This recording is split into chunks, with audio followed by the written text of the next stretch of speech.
Hello everyone, इस video में आप पढ़ेंगे Nicosia model of consumer behaviour. Consumer behaviour के बहुत सारे मॉडल्स आते हैं, आप नेक्स्ट वीडियो में देख सकते हैं।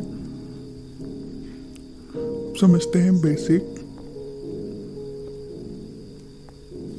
निकोसिया मॉडल कंज्यूमर बिहेवियर की प्रोसेस का एक मॉडल है जो कि 1966 में दिया गया था।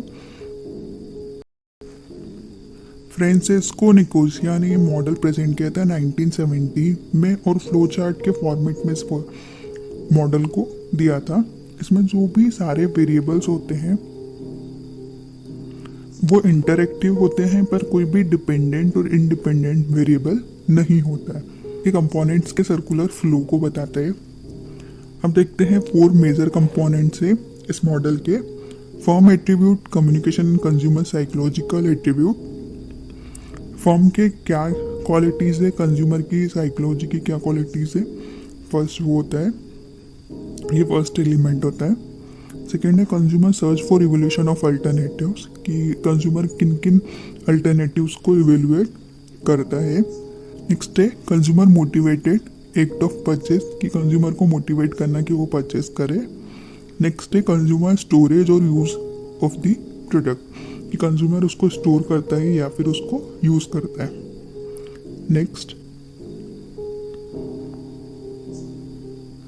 अब ये मॉडल कुछ इंटर रिलेशनशिप बताता है। किन किन के बीच में इंटर रिलेशनशिप बताता है। फर्म का marketing communication, attributes of consumer, consumer decision making की process, search and evolution process, actual decision making और feedback of the consumer response of the firm. अब इन सभी को डिटेल में देखते हैं। यह है निकोसिया मॉडल। ये 4 पार्ट में डिवाइडेड है। फर्स्ट आता है फील्ड 1। फील्ड 1 को भी 2 कैटेगरी में बांटा गया है, सब फील्ड करके, फर्म एट्रीब्यूट और कंज्यूमर एट्रीब्यूट, जो कि आप मैसेज के थ्रू कनेक्ट करते हैं कि आपने जो फर्म के एट्रीब्यूट या क्वालिटीज़ है, फीचर्स, उसको कंज्यूमर को बताया। ऐसे 4 फील्ड होती है। फिर सेकेंड है search and evolution of means and relationship. अंदर भी जो एटीट्यूड है उस किसी कंज्यूमर का, उससे वो जाते हैं सर्च और इवोल्यूशन करता है क्या क्या ब्रांड है उन पे कंपेरिजन करके, और फिर आता है नेक्स्ट उसका मोटिवेशन। थर्ड है act of purchase. Act of purchase में डिसीजन और परचेसिंग पावर, कि किसी भी कंज्यूमर का क्या एक्शन होगा किसी चीज़ को परचेस करने के लिए, कि वो जाके शॉप से प्रोडक्ट खरीद लेता है, और उसका परचेसिंग बिहेवियर। नेक्स्ट आती है फीडबैक। फीडबैक में अगर किसी ने परचेस किया है तो उसका कंजप्शन और फिर उसका एक्सपीरियंस, मतलब कि वो अपना फीडबैक शेयर करेगा। तो ऐसे ये 4 फील्ड में डिवाइडेड है। First one,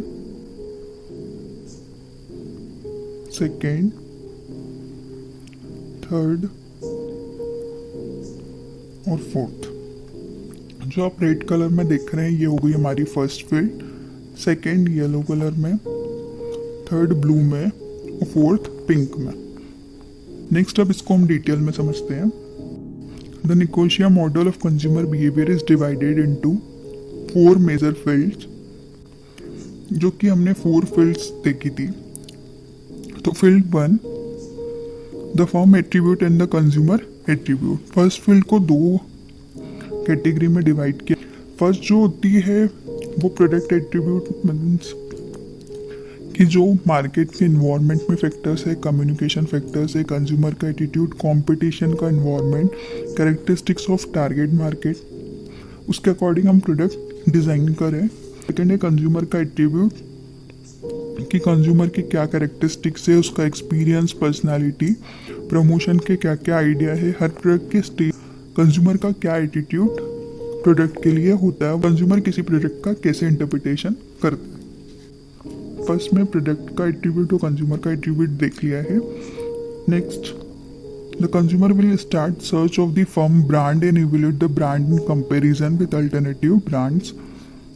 In the case the firm motivate the consumer to purchase its brand, search and evolution में हमको पता चल रहा है सर्च मतलब कि हम कुछ फाइंड आउट करते हैं, और इवोल्यूशन में हम किसी की क्वालिटीज़ को देखते हुए उसके अल्टरनेटिव्स को कंपेयर करते हैं।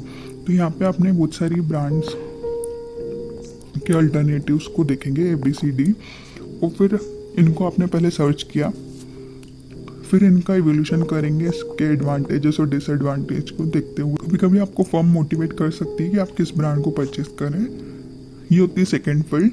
Next, the act of the purchase. The result of motivation will arise by convincing the consumers to purchase the firm product from specific retailer. अब आप क्या करते हैं, कंज्यूमर को मोटिवेट करते हैं कि वो किसी भी प्रोडक्ट को क्या करे, परचेज कर ले, वो जाए दुकान पे उस प्रोडक्ट को खरीद ले।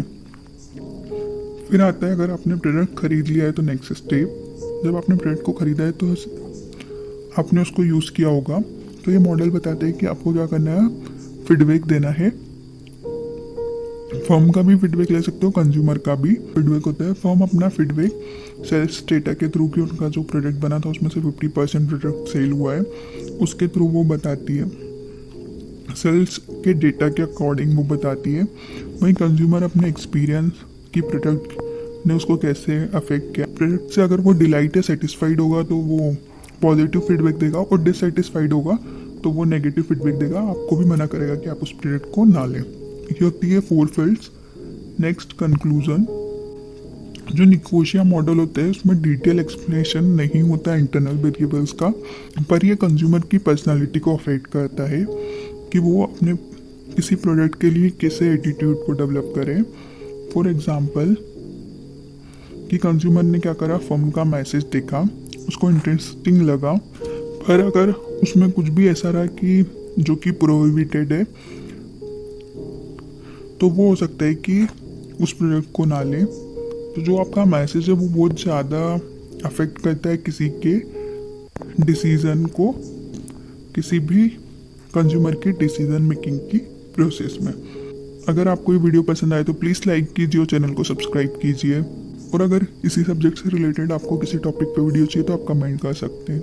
Thank you.